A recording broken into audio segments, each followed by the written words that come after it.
I'd just like to remind everybody that the meeting is being recorded and will be placed on the websites of the Partnership and Dundee City Council for public viewing. And I'll now take a roll call for the minute. I've had apologies from Pat Kilpatrick. Councillor Lynn? Present. Councillor Toland? No. Councillor McHugh? Present. Annie Buchanan? Present. Sam Riddle? Present. I've had apologies from Diane McCulloch. I've also had apologies from Vicky Irons. Dave Berry? Present, Arlene. David Wilson? Present, Arlene, thank you.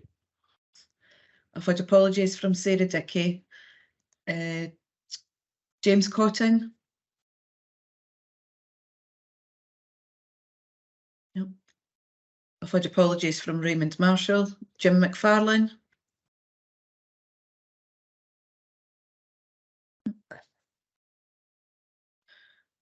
I've had apologies from Christina Cooper, but I'm not sure if there's anybody here on her behalf.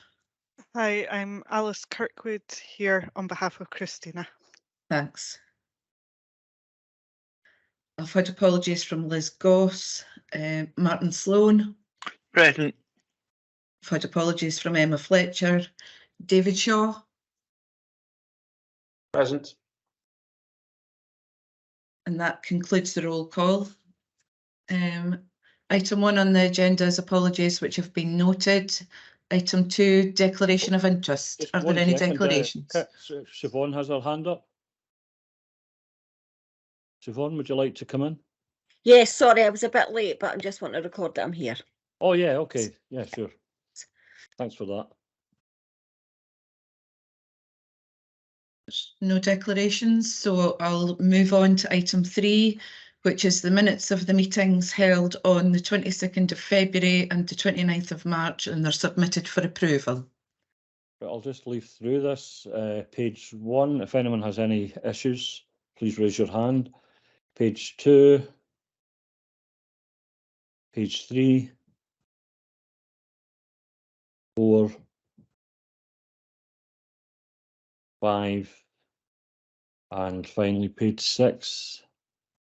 I see no hands, so can that be approved as an accurate minute of the last meeting, please? Thank you. Councillor Lynn, sorry, there were 2 minutes. Oh yeah, I'm straight on to that. The budget meeting as well, you mean? Yeah. Yeah. Yeah. So yeah, can we do that as well, please? Page Thanks. 1, page 2, page 3. And I see no hands for that either, so can that be accepted as an accurate minute? Thank you. Thanks. That takes us on to 3B, which is the action tracker, which is submitted for noting.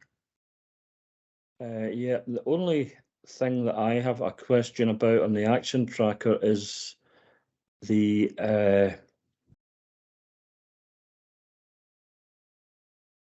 actually it's about the community wellbeing centre, and the action point isn't specifically on my question. It's just that the manager would be invited at a relevant time. I've actually made a visit out there and met the new manager, I think within about 3 weeks ago. That was very interesting, spent a lot of time there. If possible, although I know it's not the specific thing that's on the action tracker, can we have any update on the opening? I realise that it's imminent, and my reckoning probably next month. Does anyone have information on that? I know Diane's not here, so it may be difficult. Dave? Yeah, Councillor Lynn. So I don't have a kind of the most up-to-date kind of position in terms of an actual kind of opening time, but I do know that they're concluding the lease arrangements at the moment, which will kind of enable that to open shortly. So unfortunately, I don't think there's anybody else on the call that is in a position to advise today, but we'll take that away and can make sure you have a kind of a proper kind of final opening date. Fair enough. I think you're going to be put on the spot a wee bit today, Dave, but Dorothy, please. Yes, I have a query on item 4 on the action tracker. The refresher development session for IJB members. And it says complete joint session with Angus IJB held. Did I miss that?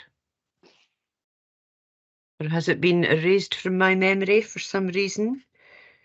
I can try and find out the attendees of that. That was it was actually kind of hosted by Angus IJB, so we were invited to attend that.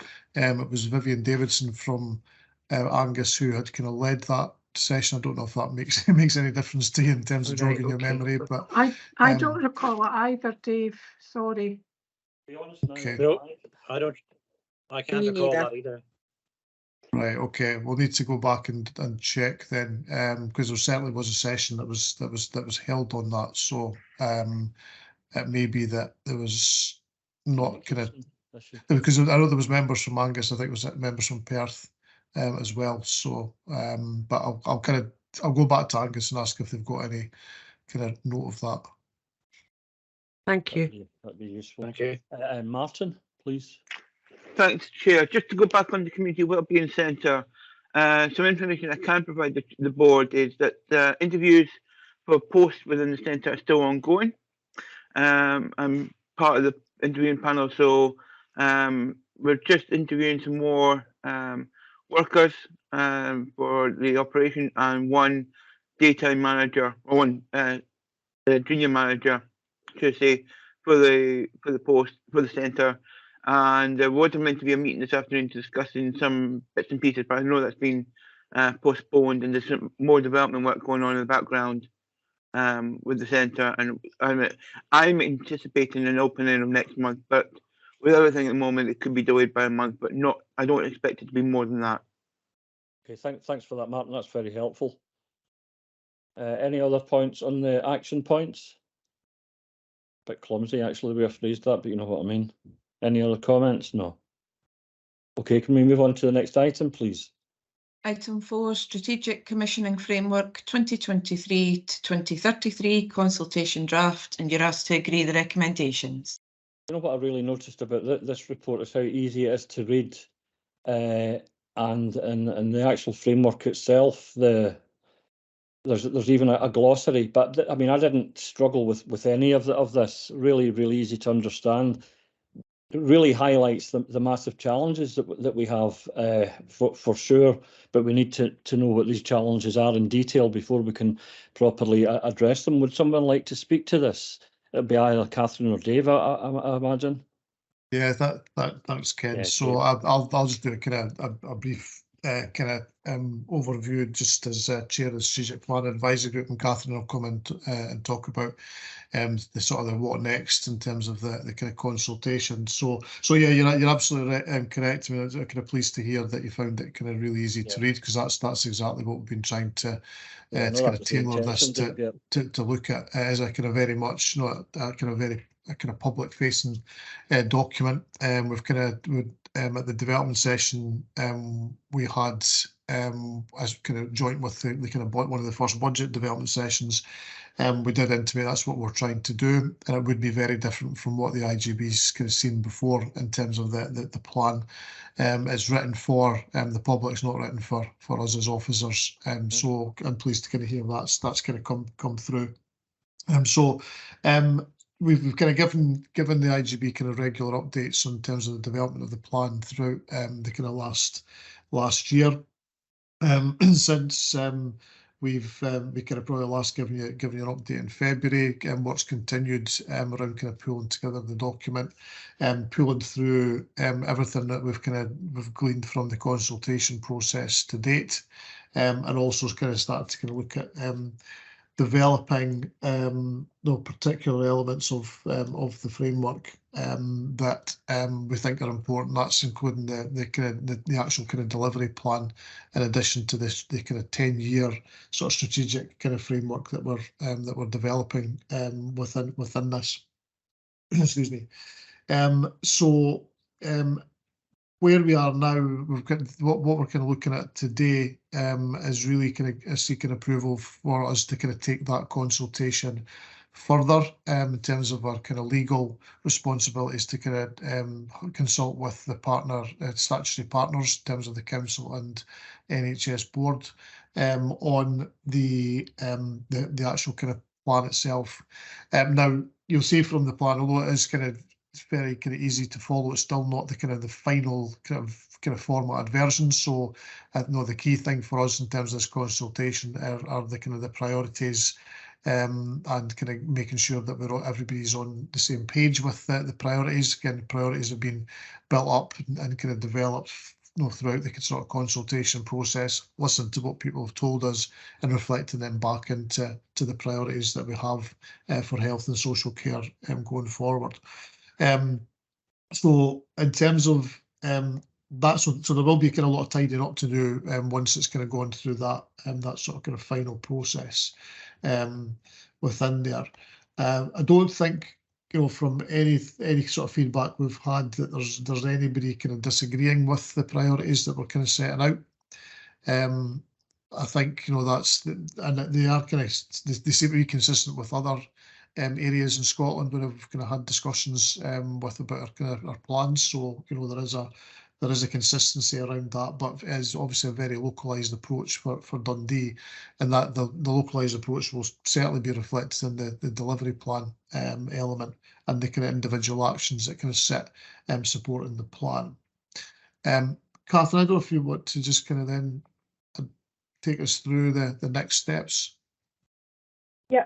So in terms of the consultation, as Dave said, there's a requirement in the 2014 Act for us to carry out a consultation with the corporate bodies, so NHS Tayside and Dundee City Council, as well as other interested stakeholders prior to the IJB being asked to approve the plan. So that's really what we want to do. We've been consulting all the way, and Joyce has led that work, and Joyce is here this morning as well, all the way through, and hopefully that's reflected in the draft that is here. But we want to do that kind of final piece of formal consultation with the corporate bodies, but also with our workforce, with other stakeholders and providers, and most importantly with members of the public around this consultation draft, with openness to making changes further based on the feedback from that. The consultation is also a really important opportunity for us to gather some further information to make sure that we have a full and comprehensive integrated impact assessment to bring to you when the plan comes for approval as well. So there's kind of multiple aspects to that. As far as the corporate bodies go, we will make formal arrangements with them through their existing governance processes to take this consultation draft to them and ask for their formal feedback. But they have had opportunities, and various officers have been involved already. We're setting up we intend to set up a new web page within the partnership's website as the main place to point members of the public, the workforce and organisations and providers to in terms of the final consultation. That we will also make sure that there's other non-digital routes for members of the public in particular, and Joyce has always been and will continue to kind of facilitate that approach and be able to have individual conversations by phone or go out to groups as well. The consultation periods we intend would last no less than 4 weeks. It might be slightly longer if we can get things up and moving quickly after today's meeting.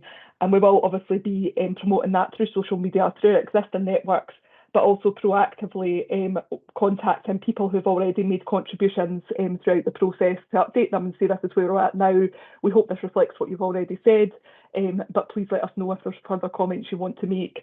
We've developed a reasonably simple format for people to give us feedback in where they want to use that, and that covers both the content in terms of priorities, but also importantly that issue about accessibility. And we have had a really big focus on that, so really good to hear your comments on that this morning. But we want to check with people that we've got that right, if there's more we could be doing around the format and in the language to improve that even further. So there's those two aspects to that final consultation as well.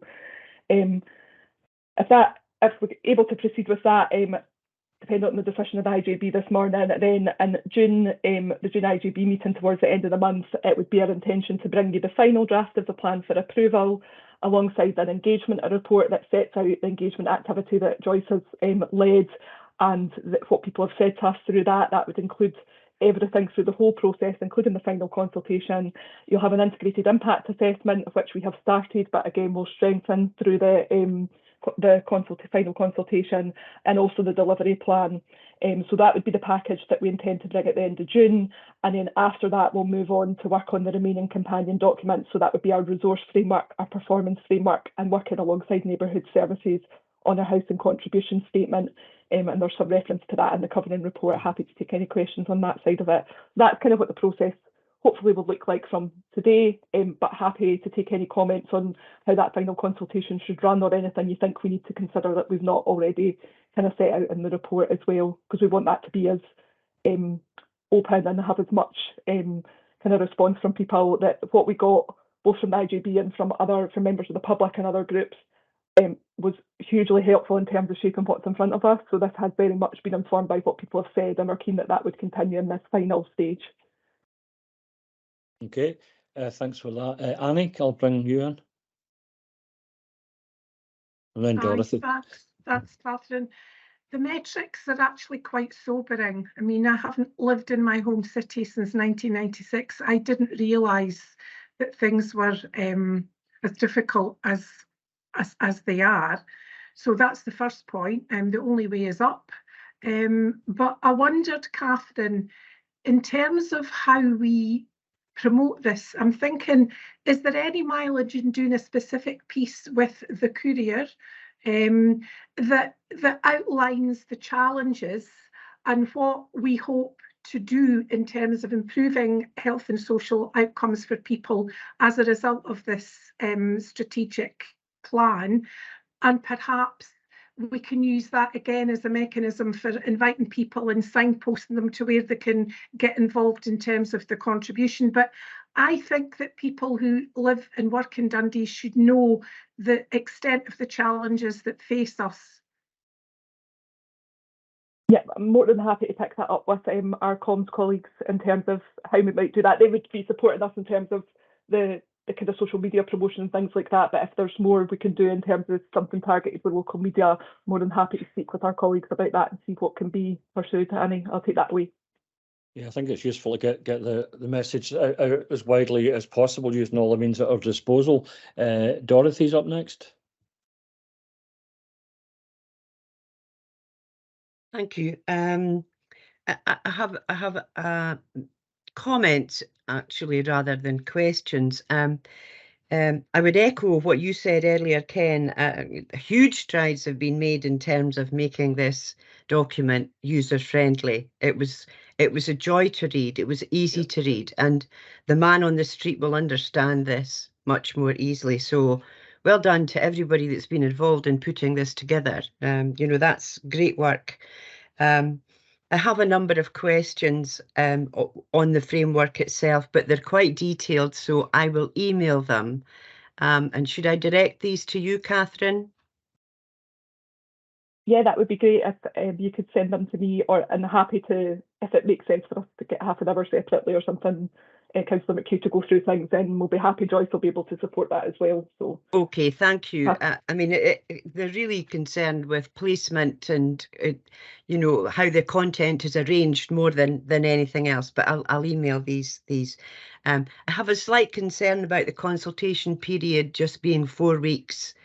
And I think you can probably cope with that with your online platforms, but in terms of other ways of engaging with people who are digitally excluded, I know how difficult this is. So I'm just hoping that the 4 weeks will be sufficient, and that you can have a rigorous and significant engagement period. Yeah, it's quite a short period of time, and for those who are, as Dorothy says, digitally excluded, I mean, I'm wondering we can't put one through every door in Dundee, that's for sure. But what about libraries, for example? Can we have copies in the libraries? Yeah, we've used libraries as a point for distribution before, so we can have a think about that. I mean, we can look again at calendars and see how far we can push it. I think we'll actually have at least 5 weeks, and if we can push it to 6, we will try and do that. Some of it's associated with the deadline for papers for the IJB meeting. I guess at some point we will have to make an informed decision about if we feel that there are people we still need to talk to and who want to speak to us as we approach the deadline for papers. There will need to be a decision about whether the value of continuing with engagement is greater than the value of bringing it to the IJB in June. We would want to push for that because I think it's really important we have a plan in place that's a modern plan and reflects what we're working on now.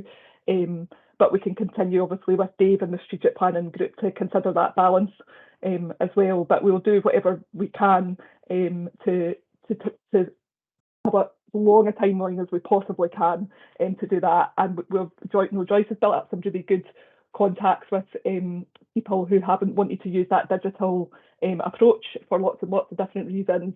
And we'll be going out very quickly after this meeting, proactively to them at the earliest stage so that they know who wants to come back, and we can start to arrange that as well. So we'll think about that a bit further as well. And if there are any other comments or links into groups or ideas around that, the kind of non-digital routes, Joyce and I will be more than happy to hear your suggestions as well. So please do let us know outside the meeting.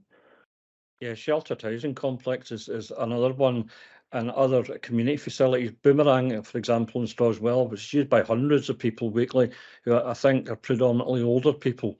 If we could get some copies in there, you know, that'll help to increase our exposure, because we want to get as many comments as possible from as wide a section of the community as possible. So I'm glad that you're able to be a bit flexible if you feel that the need's there.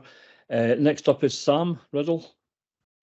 Okay, Ken, thanks for that. It's just more an observation. Having worked in Dundee for 23 years, and the document I found incredibly, the facts that were in it were superb, and it's so easy to agree with you, Ken, so easy to read.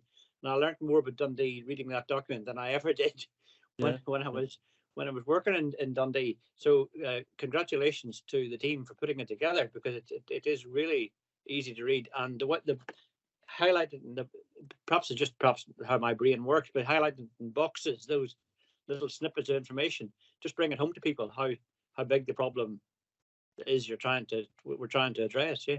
So thank you. Yeah. Thank you, Sam. Joyce Bartley.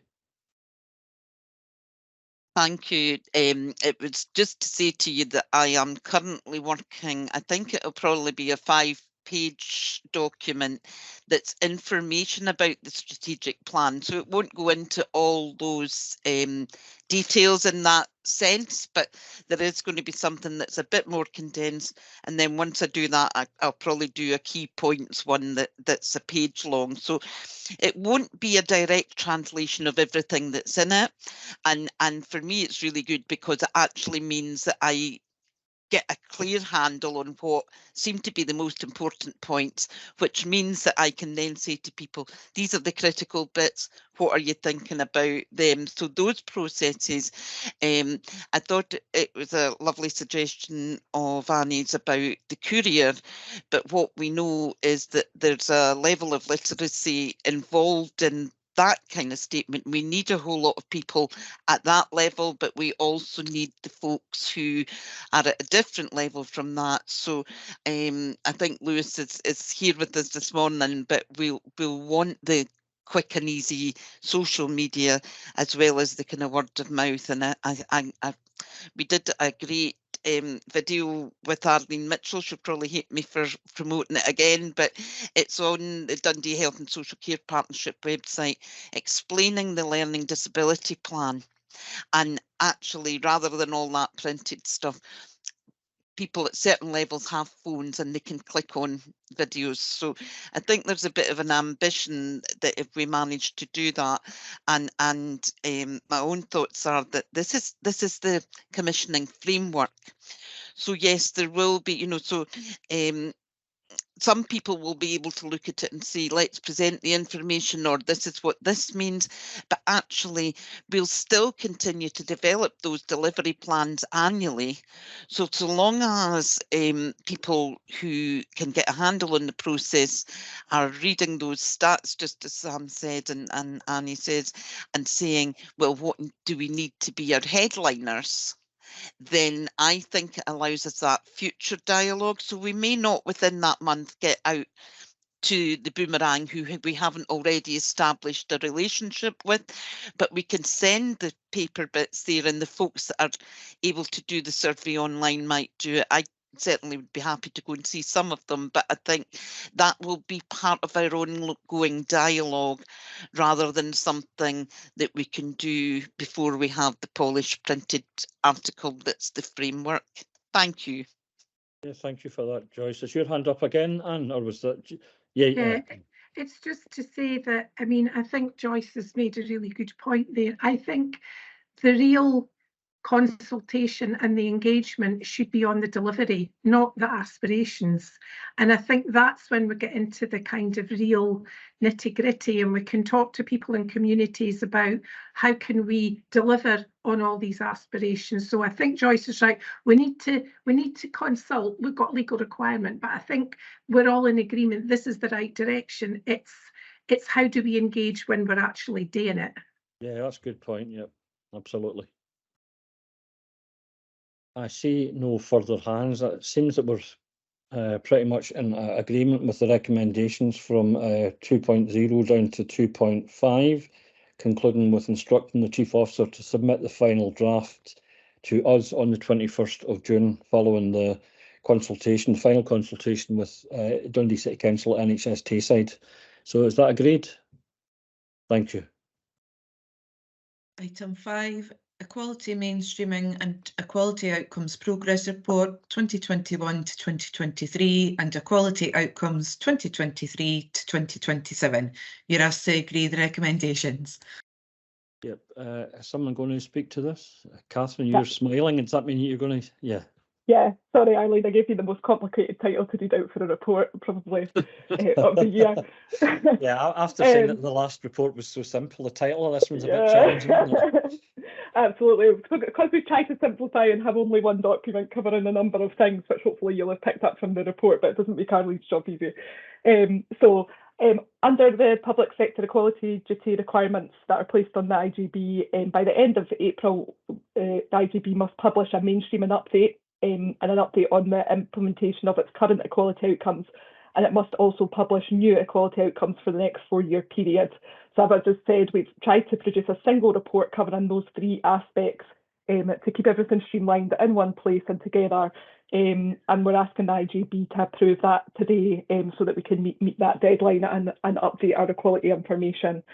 So the first part of it is the kind of progress update around the IJB's mainstreaming duty and the equality outcomes that you've had in place for the last 4 years, which is covered at section 4.2 of the report. So the report reflects quite a wide range of work that's happened on behalf of the IJB around equality and diversity over the last 2 years by a whole range of different people across the partnership and operational services, but also in our support services as well.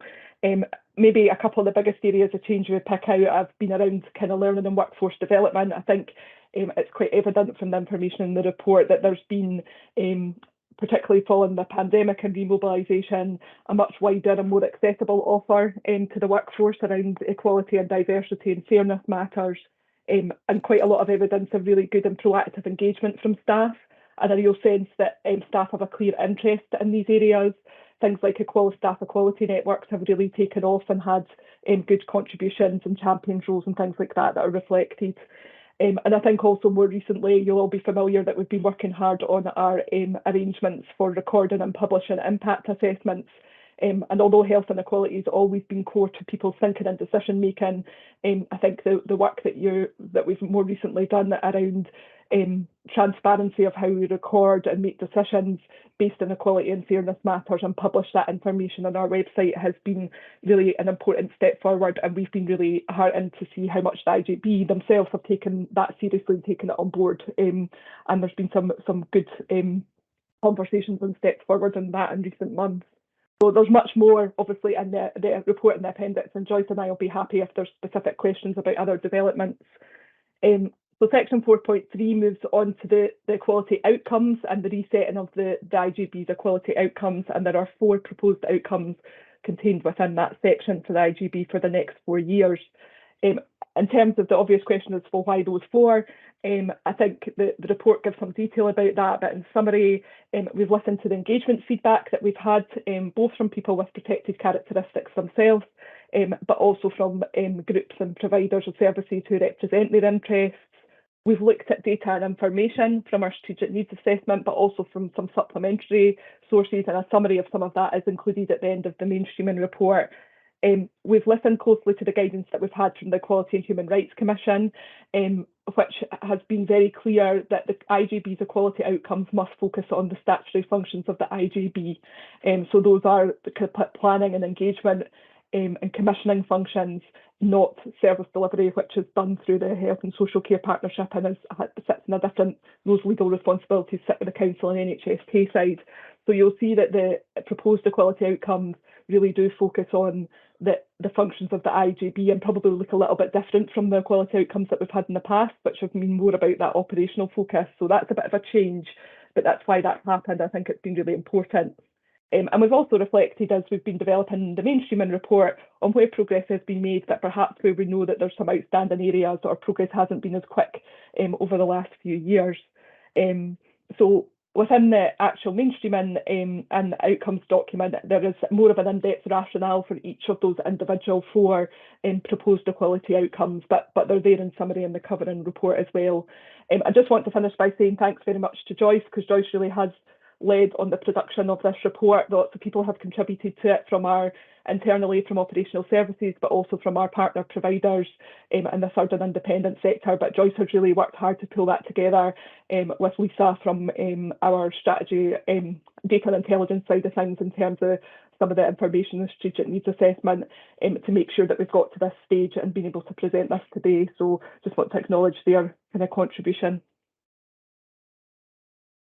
Yeah, thanks. Yeah, I think that the case studies are particularly useful as well to show the work that's been done to enhance equalities. There was only one tiny thing in the main report publication, and I suppose it doesn't really matter, but it's just that's the chart number 7, diversity of LCPP areas in Dundee. I think you maybe got the colour coding wrong there.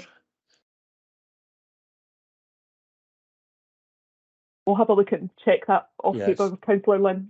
Yeah. If it needs to be amended, we'll make sure that's done before Yeah. the finalised. Thank you. It doesn't detract from the report. It's just something that I noticed. Annie, would you like to come in? Yeah, Joyce and Catherine, this is the product, the end product of an awful lot of work and activity that's gone on.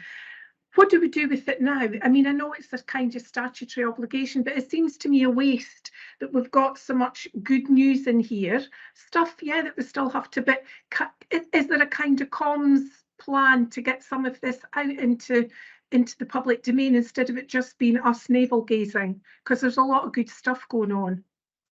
Yeah, so I mean, we have our normal, we'll publish it, we'll distribute it, but we'll make sure that people who've contributed get a copy, those sorts of things. But again, it's an area where we can speak with our comms colleagues about particular aspects of this that we might want to promote in terms of the kind of success stories and some of the impact it's had. And I agree that some of the case studies that Joyce has worked for services kind of bring that to life, so maybe some focus on those in particular, and it would be helpful as well. So Joyce, you want to come in on that as well? Yeah, we have a new page on equality and diversity generally, so there is a bit of a focus on our web pages for that, but we know that there's not huge traffic to the web pages even for the people who are connected with it. And I think the other thing to be kind of clear on is that these are just examples. You know, we could actually go and unpeel lots of the services and find lots of that going.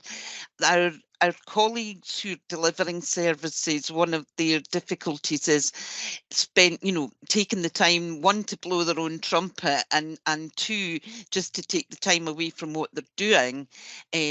So I think that's one of the issues, because we probably could have loads more case examples, and it would be really good for the 2-year progress report for that to start now. So I think it's a good question, because in actual fact what we can start now is, as well as getting back to the people that have done the case studies there, but give us your case studies for the next 2 years, because I often feel when it's not an annual report, when it's by 2 years, we actually miss the things that we do now that might have become commonplace by 2 years' time. So I think that there is work to be done, 1, to spread the word, and 2, to say to our supports and services, let us know. You think it's ordinary work, but that's not what the public, etc., think. Keep putting my mic off because there's so much hammering. I'm worried that you'll hear it because the work. Yeah, Joyce is wanting in again. Yeah, followed by Sam, then Dorothy. No, Joyce. No, sorry, Sam followed by Dorothy. Yeah. No, thanks, Ken. Yeah, once again, I agree totally. The case studies were superb, and just being parochial, it was great to read about Mingy's Hill House, because the practice I was involved with, we had a close relationship with them, and it's superb that they make the effort to highlight the great work they're doing, because we knew it was going on, but you never saw it, and it's great to see it down in black and white. So thank you. Yeah. Yeah, because you see so much bad publicity about care homes, and the work that's going on at Mingus Hill House, it's really an exemplar for services for older people, residential settings. Dorothy? Thank you. Couple of comments. In terms of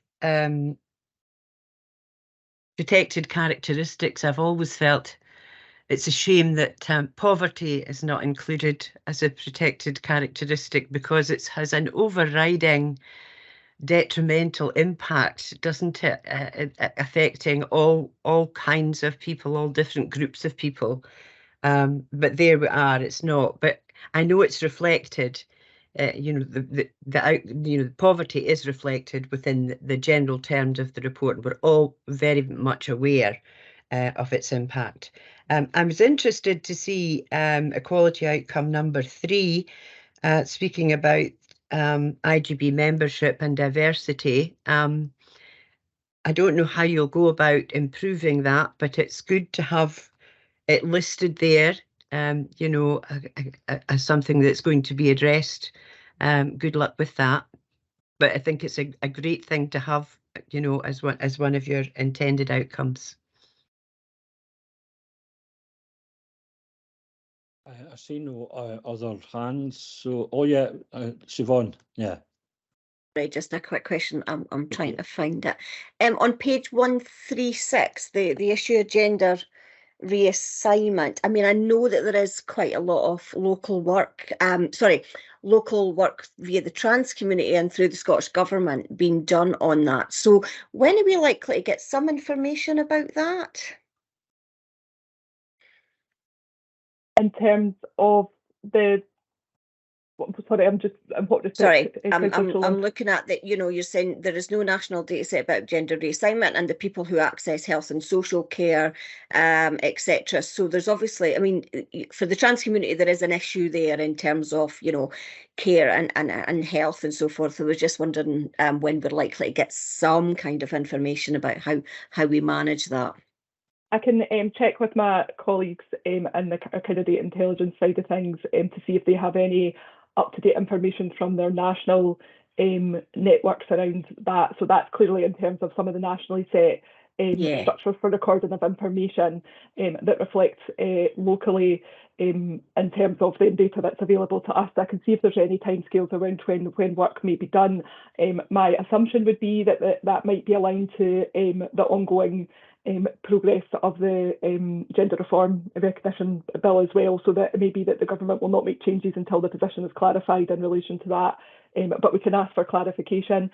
I think beyond that, though, you'll notice that in one of the other equality outcomes that there is recognition that we need to engage with a broader groups more effectively, and that there are some groups that IJB can engage relatively well with in terms of carers, people with learning disabilities, and other groups as well, but that there are some people, including people who have undergone gender reassignment, that we don't really have a connection to in terms of understanding from a local perspective at that slightly smaller scale, what's happening, so that we can. It's within our gift to start to progress that, regardless of what the Scottish Government are doing, and there's obviously a commitment to that locally. Brilliant, thank you. So, sorry, because it's one of these things that's been on my mind for the last kind of month or so. If I can maybe send you some questions in terms of how we can fit in with the Scottish Government policy regarding that, would that be okay? Yeah, absolutely. Thank you. Thanks, Catherine. Yep. And that, I think, the other thing I would say about that is actually any information or connections locally that anybody has, particularly in the areas where we haven't being able to make good connections would be wonderful. It wouldn't necessarily give us statistics, but it'd give us the personal insights. I have information and dialogue sometimes with LGBT Health, who particularly work in Glasgow and Edinburgh, and also with the Quality Network. So in those senses, I'm getting some flavours of what's going on, but that's not the same as local people telling us about health and social care. So very, very keen to get information. Well, I mean, I have, you know, and this is what got me thinking, Joyce, is I did have a discussion with the LGBTQ plus student association at Dundee University, who I spoke at a rally, and we did talk about maybe having a bit of a kind of discussion about how they felt health and local health was going. One woman in particular spoke about the difficulties of accessing healthcare and stuff. So that might be some place to start as well. Oh, Thank you. Yes, send my name to them with the information. Thanks, or vice Joyce. versa would be great. We'd be delighted. Thanks. Thank you. Yes, that's very helpful of you, Joyce. Thanks for that. And are we happy to approve this item then, the recommendations from 2 to 2.4? Yep, thank you. That takes us on to item 6, which is Dundee Health and Social Care Partnership Senior Management Structure Update, and this is for noting. Yeah, so would anyone like to talk us through this? I will make a start, Chair, and Dave will maybe Jenny. step in with some of the detail around that. So thank you very much. As people know, at the time of integration, initially we had a locality structure, which was based around the idea that we would move towards geographical locations in the future.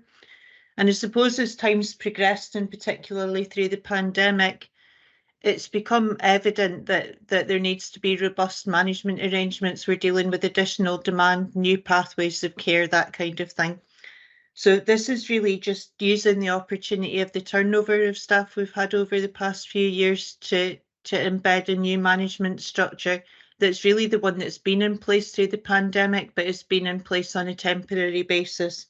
So it's a move to create on a permanent basis 2 heads of service and the structure underneath that. Dave, I don't know if you want to add anything to that, or if anybody has any questions in relation to that. The only thing I'd kind of add to that is really in terms of the financial kind of side of things. It's all this proposed structure, the revised structure, is within our kind of existing budget, so there's not any sort of additional ask around that. It is a case of kind of reconfiguring what we've got, and kind of this is kind of obviously kind of more the senior kind of levels as well. There are kind of other structural changes that we're individually working to, as you would normally expect in terms of any sort of organisation, just to make sure we're continually kind of fit for purpose to meet the challenges that we're facing and are ahead of us as well. So nothing else for me, Jenny. So is one of these new positions then going to be picking up drug and alcohol issues? Did I read that or didn't I? So the way that the portfolio is split is really as it is at the moment, with the head of service being Diane for substance use, mental health and things. We have the existing post that Russell Wood's recently been appointed to, who's the service manager around substance use, protecting people and things. So it just really kind of confirms that arrangement, Councillor Lynn. Thank you. Now, a few hands up here. Annie Buchanan, you're up first. Yeah, I mean, this is for information. This is not for us to be saying whether it's good, bad or indifferent. These are operational issues. This is for strategic issues. So I appreciate being told about it, but I don't think it's ours to toss around. Sorry.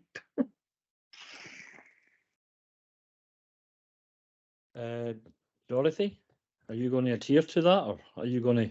Well, I'm just putting a score through all my questions now, after what Annie's just explained. I don't really understand the charts. You know, there are 4 separate charts here.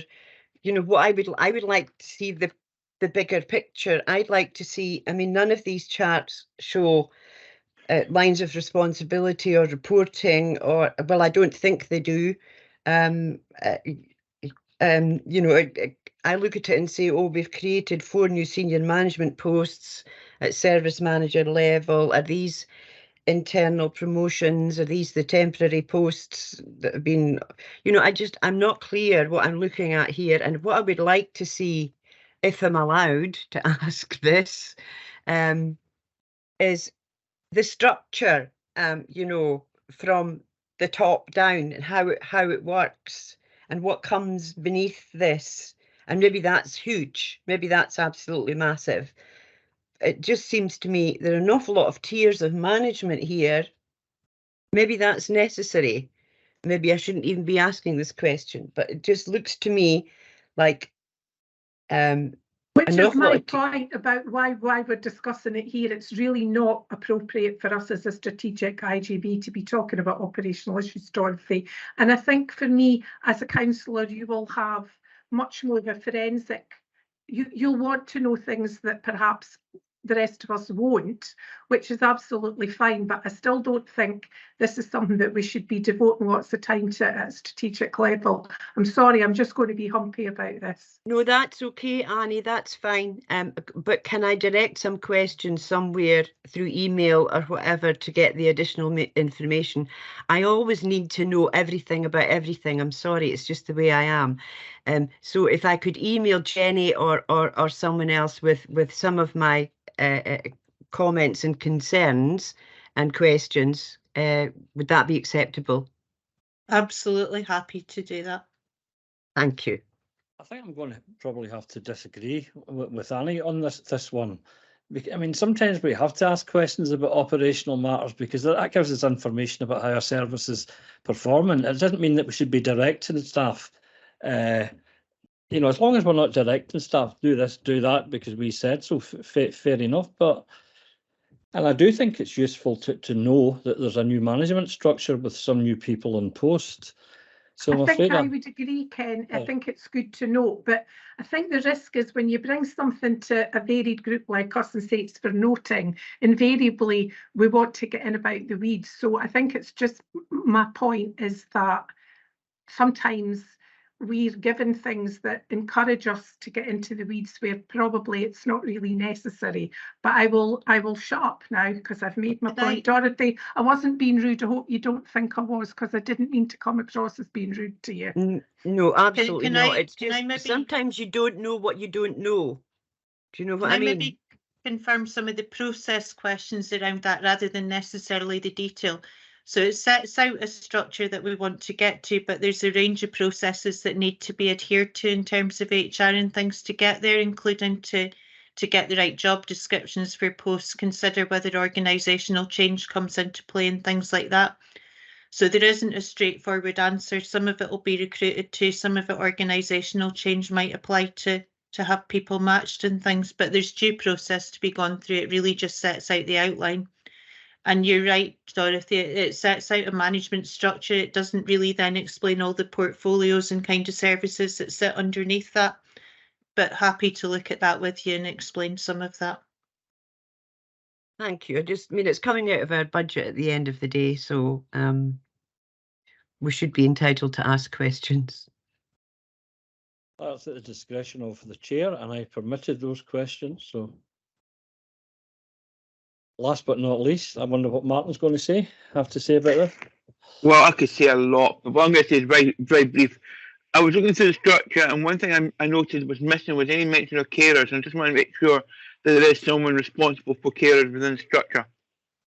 That remains me, and I think that's one of the things that is making it quite difficult for people to look at the detail of that, is it sets out who's managing who and broad service areas, but it doesn't get into the detail of things like that, but it will continue to be me, Martin. Okay, thank you for that.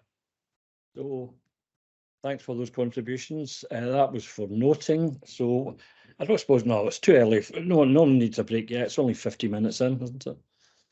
We might even get through without the need for a break. Who knows? Next item, please. Item 7, Dundee IJB Property Strategy Update. You're asked to agree the recommendations. Yes. Okay, that's myself too. Thank you, Chair. Okay, so probably two things we want to do within this report. So I've also got Julia here to talk to the second part of this, which is around the consultation we did around GP premises. But we were asked after bringing both the property strategy and the GP premises strategy to bring regular updates. So we've kind of rolled. Oh dear. Got off in our prime there, I'm afraid. I think we've lost Jenny just now. I think we can just I know wait a she has- minute and see if she I comes know she has back. dodgy Wi-Fi, but I don't know why Shona- you're smiling, Shona, Dave. do you It's want to not come in? funny. I was going to suggest, because Julia was going to speak a little bit about the consultation findings after Jenny, so maybe if Julia does that part first, it's slightly back to front, and then Jenny can come back with her element. Would that be helpful? makes sense. Sorry, not a thing with the internet all morning, and then suddenly as soon as I start to speak, it decides to take exception to that and drop out.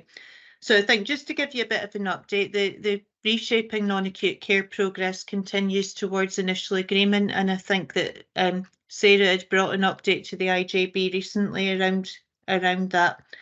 Constitution House, we now have a group that's been convened to look at the replacement for DDARS, and we are looking at whether Wallistown Health Centre would be an option for them to move into. Family Medical Group are moving on the 1st of May to their new consolidated premises. Whitfield GP, we've been able to identify a bit more space for the GP practice there. They've got a growing list up there. We are making progress towards looking at east and west hubs in the city, which I would hope to bring back more detail in the next update report. And the scoping work has been done around the phase 2 of Broughty Ferry Health Centre, and that is now at a commissioning phase for that work. Work at McKinnon's now complete, and as we spoke about earlier, the physical building work around the Community Wellbeing Centre is now complete, and the lease arrangements are ongoing. So that's a quick update in terms of where we're at around property. There's also an appendix there that gives more detail around some of the minor works that's been ongoing.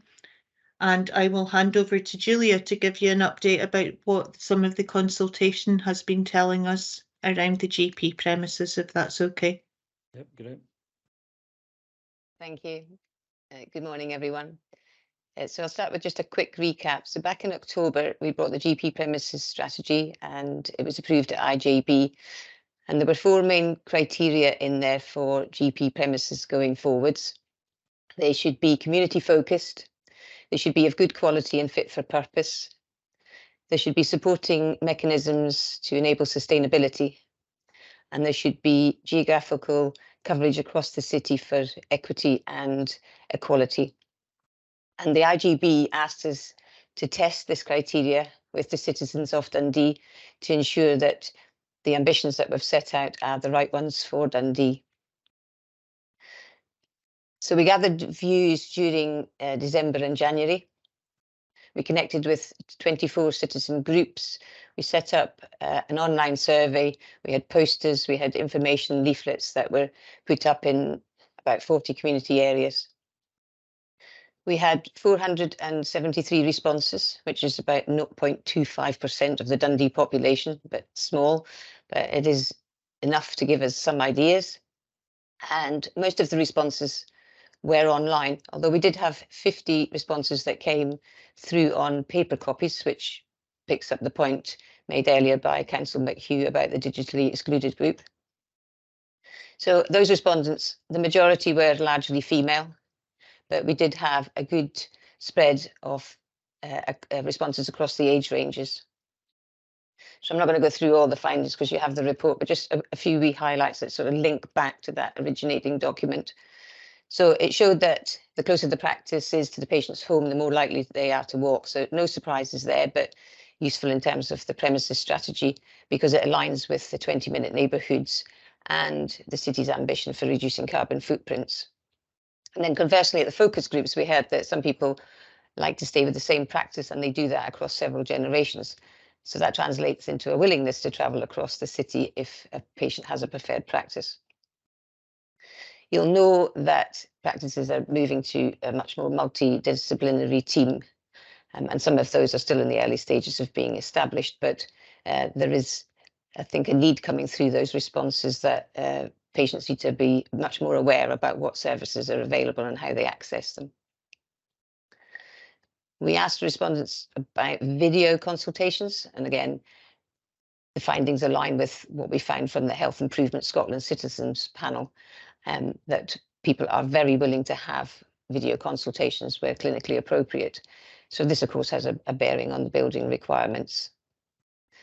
There was some heartening news on the quality of the GP buildings. Over half of those who responded thought that their GP building was good or great. And there were also a lot of improvements suggested. So each of the practices have received their responses so they can focus on what people have said about the practice. But overall, I think there were two main themes that you'll see coming through. Firstly, the telephone access, in particular, the 8 o'clock in the morning sort of need to be able to access an appointment.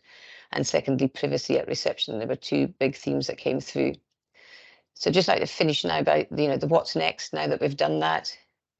So we've learned that the ambition for the 20-minute neighbourhoods was supported. We can see that patients agree that general practice needs to sit within something that's much broader than healthcare. So we saw green spaces being mentioned. The building at Newfield was mentioned a few times as a good example of where we'd like to go. So we're looking much more at a sort of psychosocial health building. There needs to be some work done around the navigation and informing of patients, particularly at the reception desk, with privacy at the desk being a bit of an issue as well. I mentioned the 8 a.m. frustrations, and just to sort of conclude as well that the citizens groups that we linked with were all very appreciative of teams going out and talking to them as an avenue for exchanging views and gathering feedback. So it may be one to take forward in terms of the work that's ongoing and gathering citizens' views. So that's a quick run through, and happy to take any questions. Thank you. Yeah, I'm not surprised really that the telephone system was highlighted. I've been saying that for some time, that having the entire populace who are unwell on having to get on the phone at 8 o'clock in the morning, and sometimes telling me that they've been waiting for an hour. It's not just that it's an inconvenience. My fear is that it puts people off seeking medical care, and that we're storing up more problems for the future. So it'd be really good if that could be addressed. One thing that did surprise me was the fact that I think it was 45% are happy to have a video consultation. So that's a good bit higher than I thought, and that does take some pressure, I guess, off the surgeries. It means that they can see more people if they're happy to go down that road. So yeah, that was interesting. Sam, your hand's up. Yes, Ken, thanks. Yeah, this made interesting reading because it's something we've been calling out for a long time. A few observations mainly, having worked in Dundee. The 8 o'clock thing is national. It's becoming a huge issue because people see it. Unless they phone at 8 o'clock, they're not going to get an appointment. So I don't know how we get around that unless we radically change access to general practice, because that's what's happened for years. And I can't, unless there's some very clever people out there, I don't know how they're going to stop that happening. The other bit was surprising a lot, and it's good to see that people think the practices are fine, but there'll come a time when some of these buildings, and I say I mustn't not be parochial and mention Westgate, but it's a fact that at some point they're going to have something's going to happen, because they cannot last forever. And whilst it's great to see that there is work going on to patch things up, it makes me wonder how long we'll keep it going. And I found that patients wanting to use video consultations is great. The problem was we found that it was at the other end. The patients didn't have the relevant software to make it work. So whilst we wanted to do it, we just couldn't do enough. So if you look at a big practice like that, their figures were low. But that hopefully will change.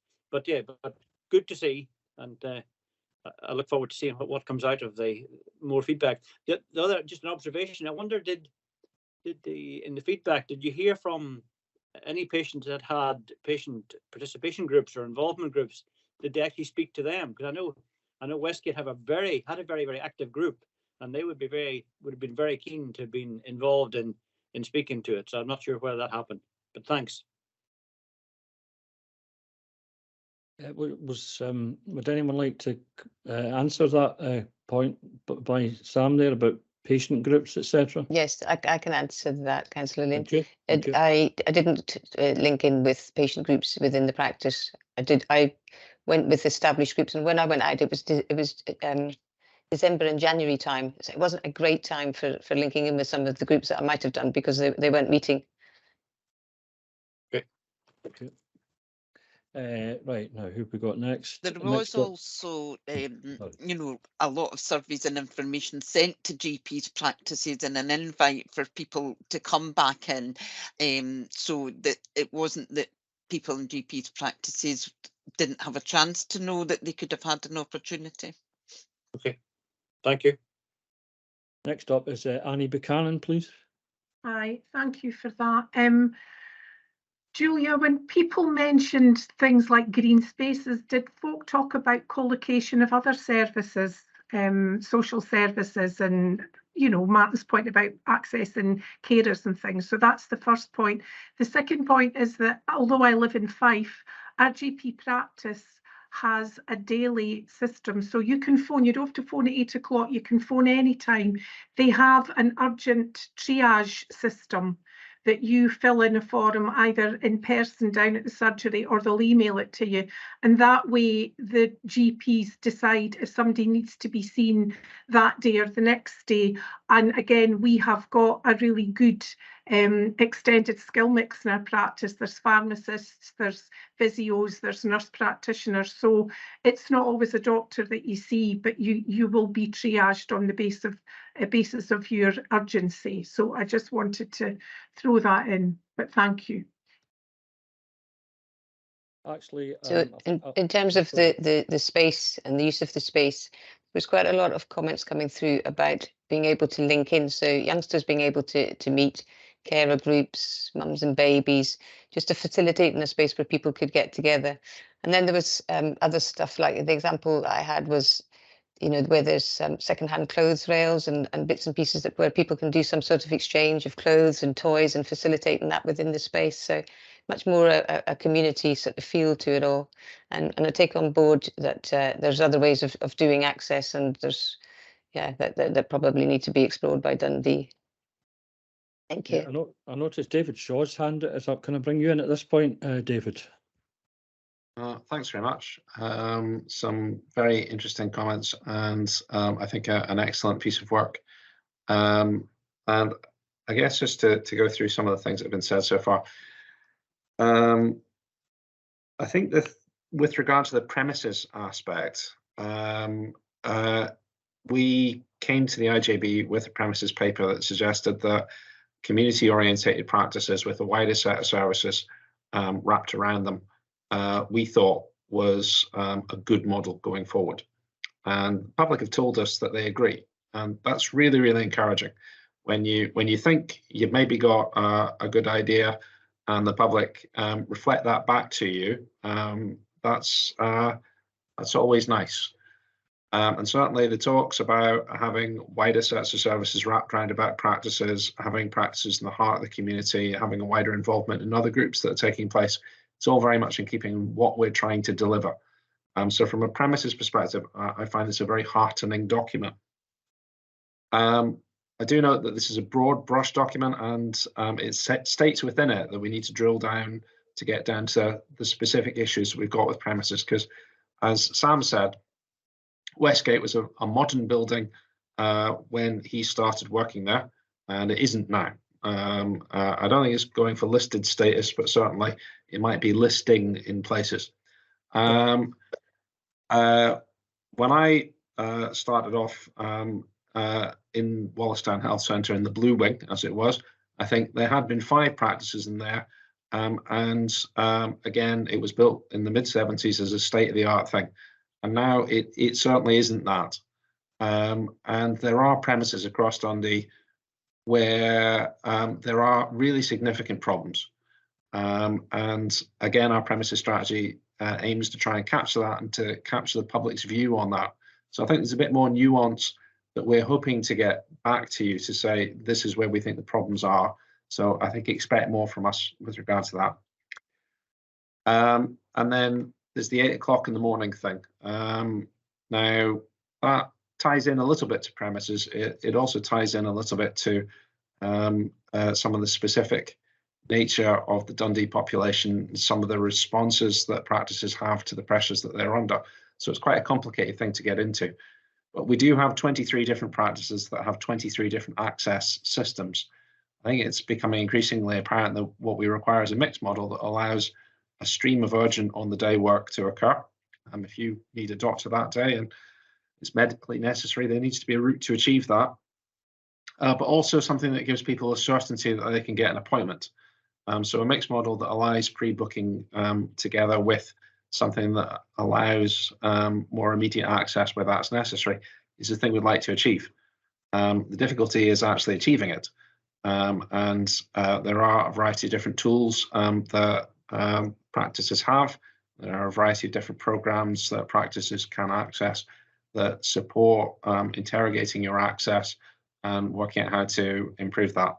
And within the partnership, part of the job is to try and make sure that there are services that do the right thing for the patients that aren't necessarily the GP practice. So the whole program of work through the Primary Care Improvement Fund to help with urgent care, to make sure that there's good access to physiotherapy directly. So if you've got something that perhaps could better be dealt with by a physio, it goes straight there. That would be great.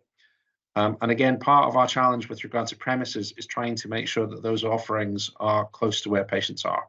And that might be co-located, it might not be.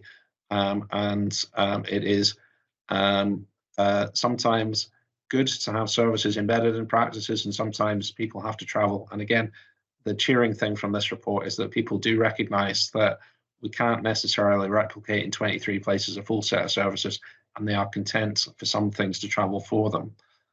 So I think I'll stop now and let somebody else come in. Thank you. Dorothy McHugh, you're up next.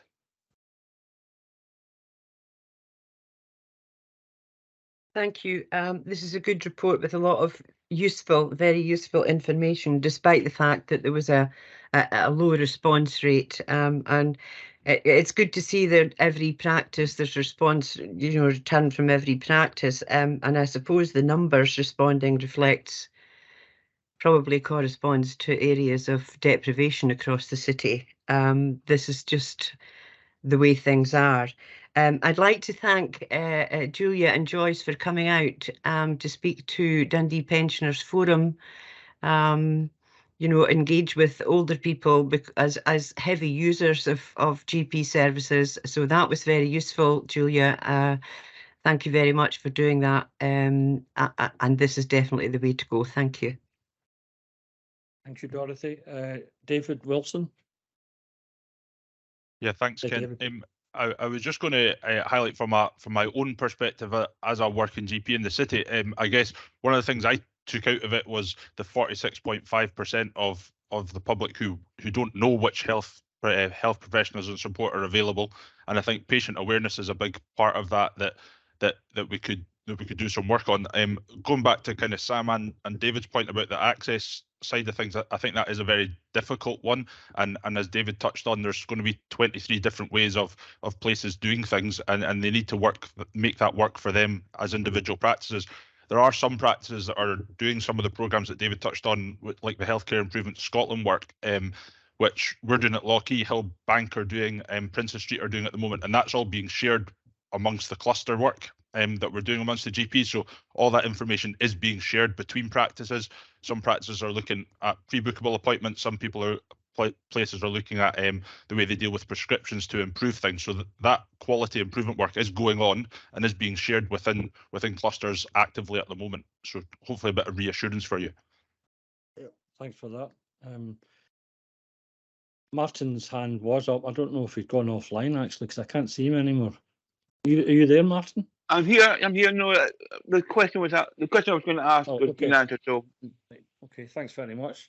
So yeah, very interesting and useful reports. I've gone on to the next report. Is it? Sorry, 1 second.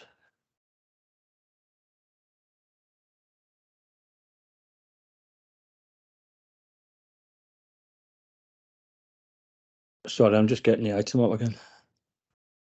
to see what we were, was it just for noting, I think, wasn't it? So Yeah, it's for noting and instructing the chief officer to bring back progress reports on yeah, I've got it now. an Yeah, annual basis. yeah, from the chief officer. So yeah, duly noted, and we look forward to hearing the progress reports. Thank you. Would people like to take a 5-minute break now? And what time is it? Come back at like 11:17. That's actually 6 minutes. Okay, thank you. Can I just remind everybody that we're still in public session and it's still being recorded during the break? So yeah, no talking nonsense, all right? Now, can we recommence, please? Okay, we're now on item 8, which is Dundee City IJB Strategic Risk Register Annual Report, and this is for noting. Yep. Now, would the Chief Finance Officer like to take us through this? I'm going to pass this one on to Claire Lewis-Robertson, who's fair, going yeah, to fair take you through it. Thank you.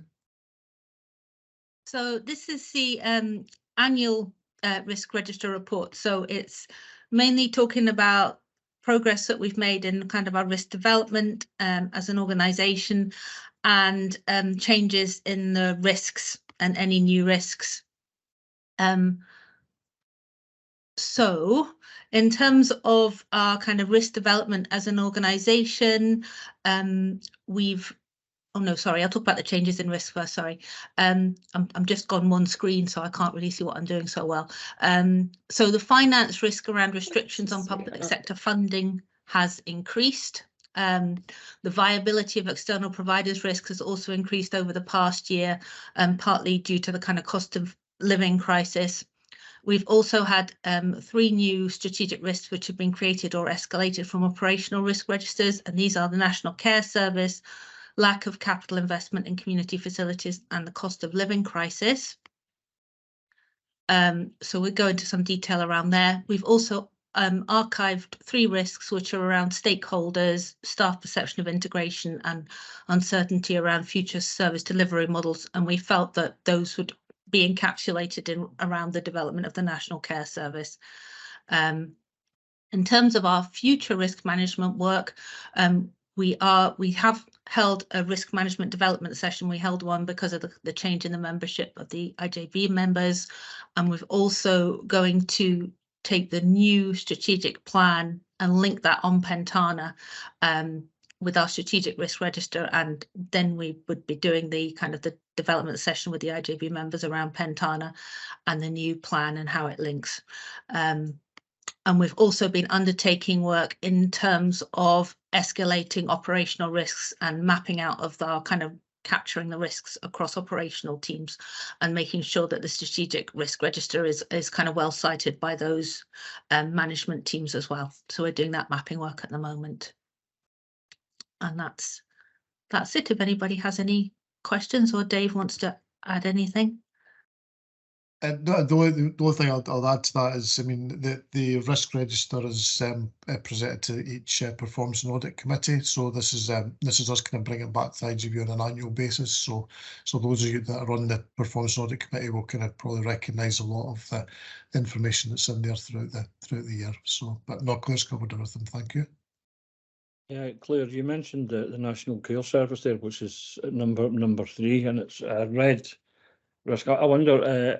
I mean, it's probably too early to say, but I know Hamza Yusuf was saying in Parliament yesterday that he's going to give more time to talk to partners, councils, and NHS boards about the implementation of the National Care Service. Do you think this will make any difference to the risk? I mean, I think absolutely. I think Dave and I have had the National Care Service on as a risk because of it. Of the IJB no longer existing, if that happens, when that happens, and so it is there as a very much kind of a high level strategy that the IJB wouldn't exist in its form, and that's why it's there. But it's there as a kind of a place marker as well, because it is changing all the time, kind of externally, that just in the news, so that might impact on it in terms of the work that goes on for the strategy team, the time that they devote to the consultation around that. So that it takes up a large proportion of time. So it's there as a place marker to kind of cover lots of risks, and it also kind of changed the risks that we archived, in terms of staff perception of integration, etc., and kind of like future service delivery models. So it's capturing quite a lot of things. So yeah, it will definitely change. That's a kind of a very malleable risk at the moment, but it's capturing a lot of kind of issues that are pertinent for the IJB. Thank you. Dorothy. Thank you. I've probably asked this question at the PAC meeting, but I'm going to ask it anyway. Is there any tracking of trends over time in terms of level of risk? Is there more or less read on this update than there have been in previous times? So, to do that, to kind of present that in a way, I suppose it's the way our strategic risk register has come is that it was quite a theoretical risk register at the start in terms of how the IJB operated as an organisation, and it was and now we're capturing kind of external risks that come in, in terms of the cost of living crisis, and then more of our kind of operational risks being escalated.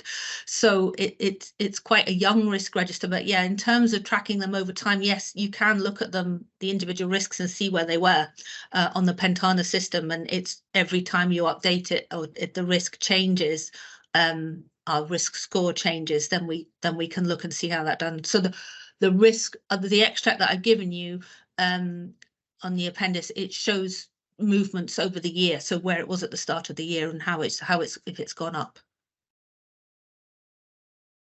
Dave, but that could be done over a longer term, since the setup of the IJB. Yeah, absolutely. But you'd yes, you would, and I think it would that would also show how we potentially how we hadn't thought things could be scored as. So our target might be different, or where we thought we were, and actually things have got worse. We weren't expecting them to. So yeah, that would be.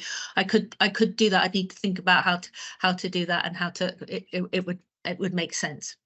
I'll maybe ask the question at the next PAC then. Thank you. Dave.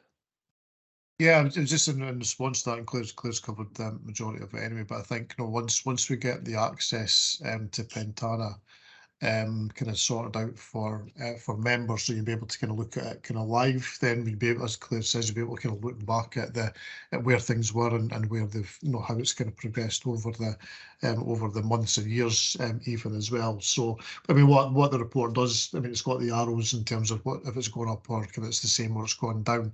That's just that kind of representation, as Claire says, over the last kind of year, but we do have that information kind of prior to that too. So Martin? Thanks, Chair. Just to follow up to what Dave just said about access to the tracker and access to Pentana, it's something that's been on the go for now for a couple of years and there's still been no progress. Is there any reason why we're not getting access? Because it has been a couple of years now. I think that's down to just capacity around risk. But it is, I think, with a new strategic plan coming, that is definitely, we did do the work to get the extension plan on and start to link them to the risks. But actually, I think now that we're at the stage of a new plan coming, that would be the time to do it and show you linked with the performance indicator so that you've got the full access to that kind of information. And so that that's a priority for us to do in terms of our risk management. I'll just comment as well. I mean, I think you're right, Mark, as something we've been trying to kind of get done for some time. So, and kind of doing a bit of a kind of a refresh once the plan's on. I think the other thing for me is, that kind of next development that we need to take as an IJB around risk appetite and development risk appetite. I think having the Pentana access and our kind of risk appetite set will certainly kind of help bring us on as an organisation around kind of risk management. So So that'd be one of the kind of key to incorporate is like having the risk appetite, the new plan, and that certainly kind of it gives a good basis for making progress from there. Okay, I see no further hands, and that item is for noting. So can we move on to the next item, please, which is directions policy? Yeah, this one's for me. So so we've got what we're kind of looking for today is for the IJB to approve a proposed directions policy, which we've got kind of set out within the report itself. So as you can see from the text in the report, we have the IJBs do have kind of legal powers in terms of being able to direct the statutory partners to do things, to do kind of activities, but only if it kind of relates to delegated functions of the IJB. So, for instance, so kind of main examples of that will be around the budget and kind of how we then kind of direct the kind of budget allocations back to the partner bodies. Also kind of significant policy changes. So if we are kind of asking the kind of partner bodies to implement something that's in line with their strategic plan, and we're asking for kind of changes to service provision or whatever, then that's how a direction would then kind of flow. Now we have the way we've kind of approached the kind of directions in the past is that you'll note from our kind of IJB reports, they've all got a directions kind of section on them. A lot of them will have kind of a table with kind of no direction, and it kind of ends there, but some of them will kind of go down to yes, this is direction either to the council, to NHS Tayside, or both parties, depending on what it is. And that's been our kind of approval process because, of course, the reports are shared with the partner bodies. And what we've kind of recognised, and it's again not just Dundee, it's kind of across the country, is that there needs to be more visibility around the directions themselves. Often the partner bodies are not kind of quite clear around what it is that they're being asked, or indeed that they have been asked to kind of do something.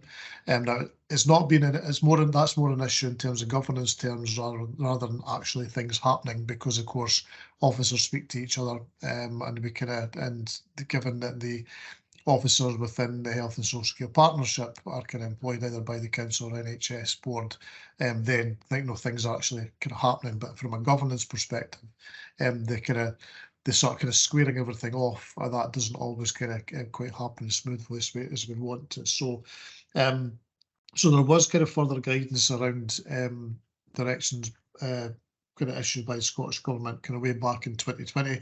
Obviously there was a pandemic kind of happened around about then as well, so it was kind of put to the side in terms of making progress.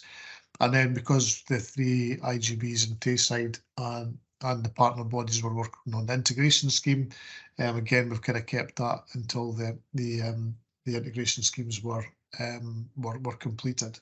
So both Angus and Perth have also kind of approved directions policies.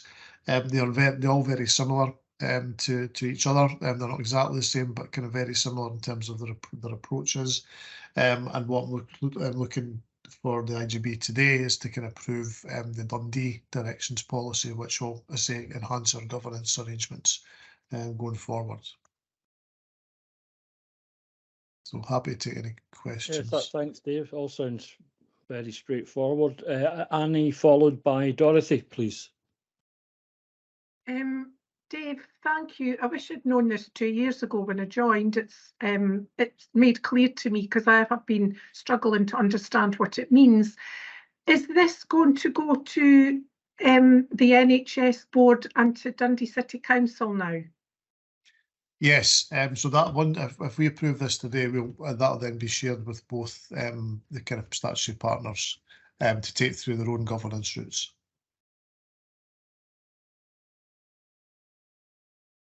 So given that we are the party which issues the directions and it's not the other way around, surely they can't refuse it. I mean, will they just, is it going to be for noting or? Yes, I mean, they're our directions, so they are there for them to kind of note and to incorporate into their own governance processes.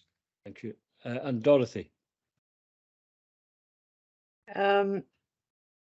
This is interesting to me. I've seen, you know, bits and reports about directions and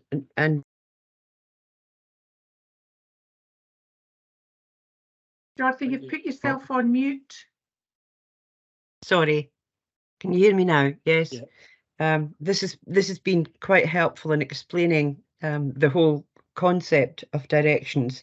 It's an important role, clearly, for IJB members because we are issuing these directions. And I wondered, I don't know what time pressures you have in terms of getting this policy adopted by our partners, but would it be possible to have some sort of briefing for IJB members on what directions are, how they come about, you know, what our role is in them? This is maybe after the event, but I would like a little bit more information on how this whole process works and our role in it.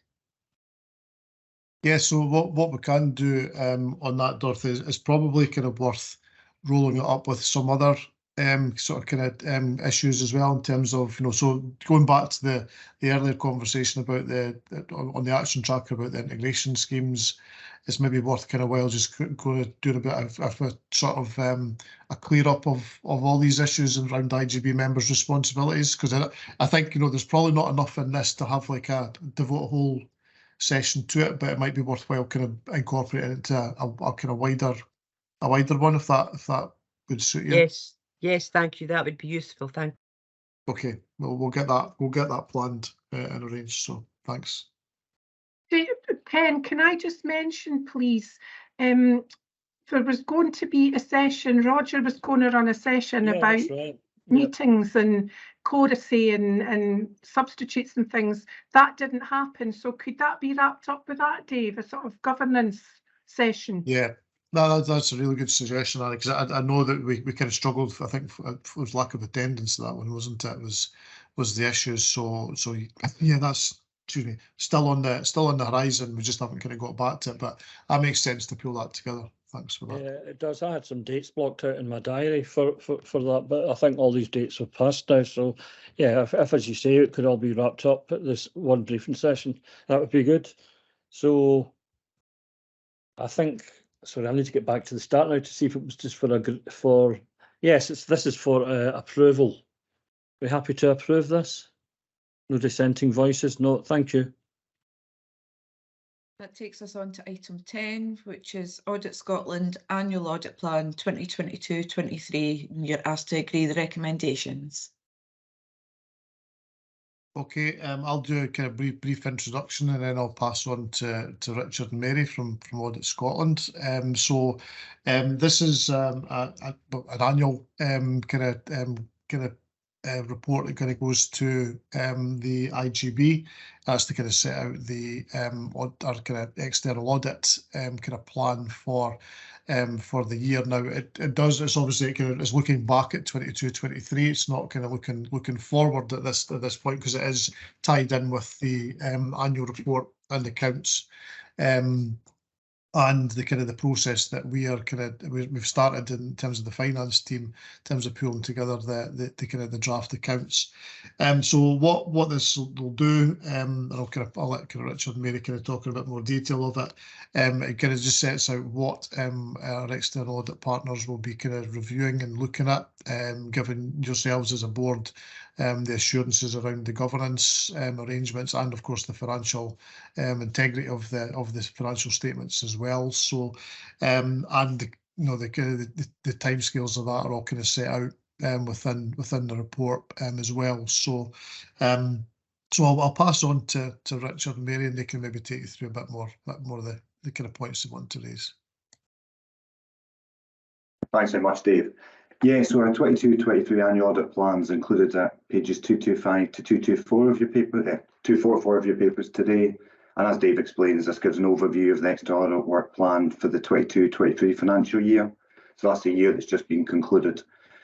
Dave's covering paper gives a good summary of the key information in our plan, so I'm not going to speak for too long, but I'll just give a very brief talk to members on the main areas of the plan, and then myself and Mary O'Connor, who's the lead senior auditor, will be happy to pick up any questions that members have.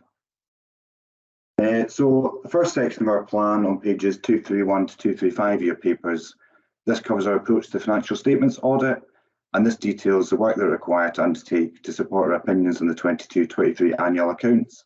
So this basically informs the audit certificate that you'll get when we certify the accounts.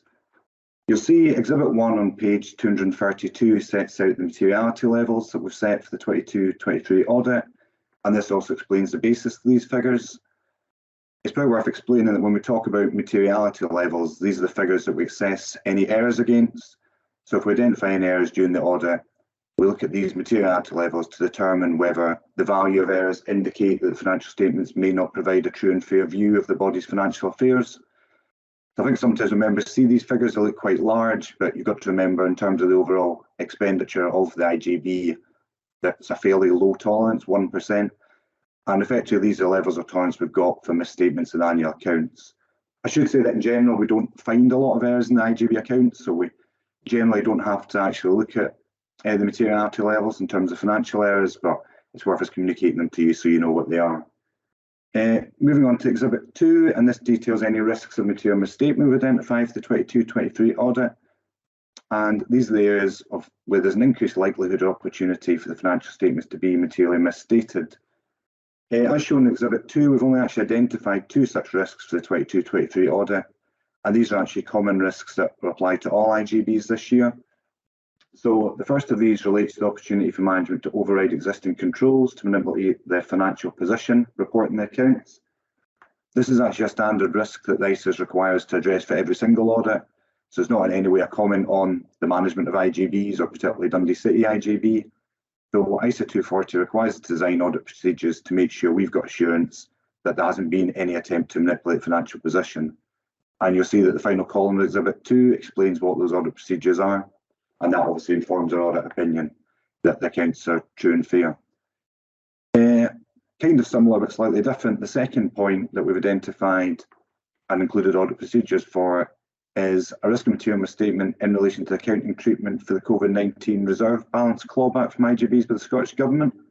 So members are probably aware that the Scottish Government is recovering unspent COVID-19 funding from prior years from boards this year. And so this is an issue that impacts on the accounts of all boards in 22-23. I think from when we drafted the plan, there's a bit more clarity in terms of how this should be accounted for in the 22-23 accounts. But there's some slight complications in terms of how the outturn for the year is presented and how that clawback's shown. So although it presents a risk, we've had discussions with Vicky and Dave around how we think it'd be good to show this. And so I think by the time we get to the audit accounts, or even an audit accounts in June, we should have more clarity on this. I don't envisage it causing any problems, but again, we just wanted to highlight that as a peculiarity this year, that there will be that clawback of reserves from IJBs. The remainder of Section 1 of the plan details the considerations of other potential risks to financial statements, and particularly how we've rebutted the risks of fraud over income and fraud over expenditure for the IJB.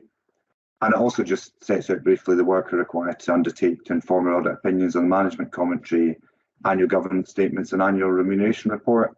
And again, these are all areas that we're required to comment on in our audit certificate that we issue with the annual accounts each year. Moving on to Section 2 of the plan, and this covers our additional responsibilities as public sector auditors in Scotland under the Code of Audit Practice, and also the requirement for us to consider the best value arrangements in place at the board.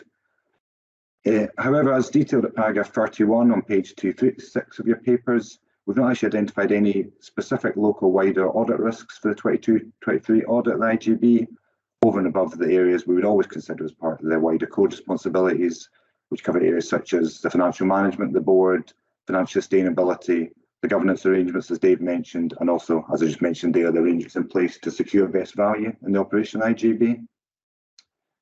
The next section of the plan on pages 237 of your papers sets out the reporting arrangements and the proposed timetable for the 22-23 audit. So Exhibit 3 details our planned audit outputs for the year, including which committee meeting each of these will be presented to, and Exhibit 4 provides a more detailed timetable for the final accounts audit. As you can see, this is based on us certifying the audited annual accounts for this year by the end of November. As explained at paragraph 36 at the bottom of the page, I think it's important to highlight that this later sign-off date is determined by the availability of our audit staff to conduct the audit, and not the provision of the accounts by the IJB or the availability of IJB staff. Obviously, this later sign-off date isn't ideal, but we would hope by 23-24 we'll be able to get back to a position we can go back to pre-COVID timetables and sign off accounts by the end of September. We'll also be in close contact with Dave to try and get as much of the field work done as early as possible, because we're aware that the later sign-off obviously has an ongoing impact if we're still doing audit work in October time when the IJB have moved on to 23-24 activities, and by that point we're even looking at the next year's budget. So as much as possible we'll try and do the work early, but unfortunately it's likely to be the end of November if we're in a position to sign off. Keeping the good news coming, the final 3 paragraphs of this section look at our fee for the 22-23 audit, which has gone up to £31,740. So that's actually an increase of 14% on the 21-22 fee level. So this level of increase, unfortunately, is a reflection of the current audit market and the rising costs in delivering high quality audit work. And so there's actually similar fee increases for all IJBs across Scotland this year. I'm aware, though, that the IJB Chief Officers Group have been engaged in discussion with Audit Scotland about the level of the 22-23 fees and also what fees are likely to look like going forward. So that's part of a kind of ongoing national discussion. And I should say that across the board, our fees have gone up significantly this year, particularly in actually NHS and central government. So there's a number of discussions at a national level going on about audit fees and what they'll look like going forward. The final section of our plan explains our approach to working with internal audit to make sure we maximise the audit resources and make effective use of those. And I suppose key to that is avoiding any duplication of work between external audit and internal audit. It also details the arrangements we have in place to ensure independence and objectivity to conduct the audit, and also our internal quality control arrangements. Hopefully that's all quite self-explanatory, so I won't go through that in detail, but happy to pick up if members do have any questions on that. And the very final thing I would draw to your attention is in Appendix 1 on page 242, members will be aware that this is the first year of the new 5-year external audit appointment. So you'll see there, it just gives some information on the members of the new audit team and also includes some photos of us all looking slightly more fresh-faced than we do today. So we might have to refresh those photos at some point. So those were the only areas I wanted to highlight. So I'll pass back to you now, Chair, but as I say, myself and Mary are happy to pick up any questions members have on our approach to the 22-23 audit. Thank you. I don't have any questions. That was very, very clear explanation of the process. Does anyone else have any questions? No. Well, thanks for your time today. It's now for us to approve the proposed audit plan for 2022-23. Is this agreed? Yep. Right. Thanks for coming along. Appreciate it. That's fine. Okay, so that takes us on to item 11, financial monitoring position as at February 2023, and this is for noting. I'll let Christine take you through some of the key points in this one. Thank you. Yeah. Thank you. This is our financial monitoring position that we bring to each IJB, as you'll be aware. So this information is based on the information that we had available at the end of February, so 11 months into the financial year. Fairly far into it at that point, so hopefully figures will remain in that kind of region by the end of the financial year.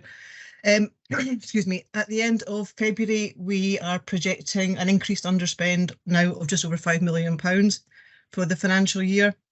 As always, the appendices 1 and 2 provide the detail of the different service areas and where there's overspends and underspends. But in summary, so the key drivers of the underspending areas continue to be recruitment and retention of staff across numerous service areas and across multiple staffing skill mix categories. Where essential, these gaps are being filled by agency or supplementary staffing to maintain safe staffing levels. So that causes a knock-on cost pressure in some of the areas, but in other ones where they'll be managing with the staff that they've got, and that obviously drives into our budget planning for the coming year, as well as to some of the reasons that we've put that short-term non-recurring saving into the new financial year.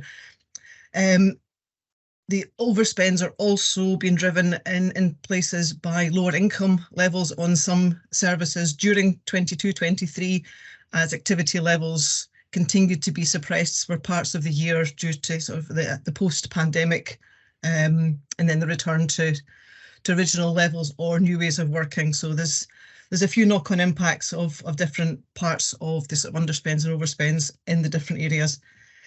The current year also continues to be bolstered by a return of £1.4 million of non-recurring contract spend from our providers. This is lower activity from the previous year, so that was we got the money back during 22-23, but it's actually related to 21-22 activities.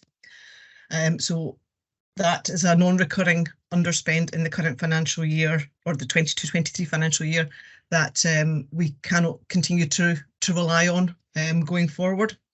I think we've pointed that out before, but that's obviously a one-off benefit during 22-23. As Richard's just mentioned, during the audit plan, from the COVID funding, we do have a return of funding to go back to Scottish Government from our underspend. So that's already incorporated. We're assuming that, and the revised projected COVID costs are noted in, I can't remember, was it 4.5 or 4.7? 4.5.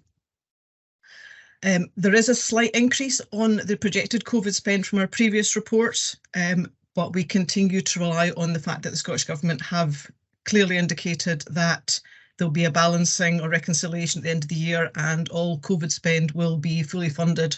So there may need to be a return of some of that funding at the end of the year once we do our final reconciliation of the actual COVID spend during the 22-23.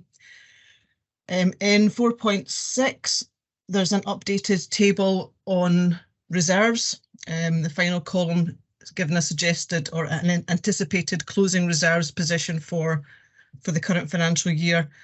And as we've already highlighted on a few occasions through previous reports in the budget setting, we are expecting a significant reduction in our reserves balances by the end of the financial year, with Scottish Government expecting us to utilise reserves first prior to accessing additional funding allocations from Scottish Government. So a lot of that that projected anticipated reserves is just for an indication just now to show that that there will be a significant reduction when we come through to the end of the financial year, including that significant reduction in the COVID funding, which will go down from £15-16 million down to nil by the end of the financial year. And as Dave and Richard have already mentioned, we've now moved into our financial year-end position. Our finance team are working on the annual accounts, or the year-end figures for annual accounts just now. Without tempting fate, so far there's nothing untoward coming out to indicate any significant shifts or any deterioration from our projected position. But I will caveat that to say work is ongoing, so I'll just give myself a little bit of a get-out clause just in case something comes out the woodwork completely unexpectedly. But touch wood, so far the numbers are all looking in line with expectations. If there's any questions, I'll happy to pick those up. Good to hear that we're in line with what we expected. Any questions? No. Thanks for that, Christine. I think that almost concludes the meeting now. Just attendance. I just think it's worth saying that we don't have any questions because we've had our briefing sessions and the last board meeting. It's not that we don't think finance is important. It's just we've been, as you say, we know the landscape. So I think it's worth just saying that we're well informed and we know the situation. Yeah, it's worth saying that, and we are where you said that we were likely to be. So, yeah, no suggestion that finance isn't important and we're not interested in it. I'm pretty sure that we'd all agree with that. It's just in line with expectations. So thanks very much. And the attendance is next. Is that accurate, or was anyone marked as being not there that was there? No. And finally, the date and time of the next meeting. Is that actually on the agenda? Let's just. Yeah, yes, it is. Wednesday, the 21st of June. First June. Chair, I see Dave's got his hand up. Yeah, Dave, go for it. Yeah, thanks, Chair. So it was just on the attendance side of things, and the kind of apologies from the start. Just we kind of noted Sarah Dickey's apologies earlier. Just to kind of say that I think she's still on the call, but Susie Flower will be the new kind of NHS Tayside registered nurse. There we go, she's on screen now.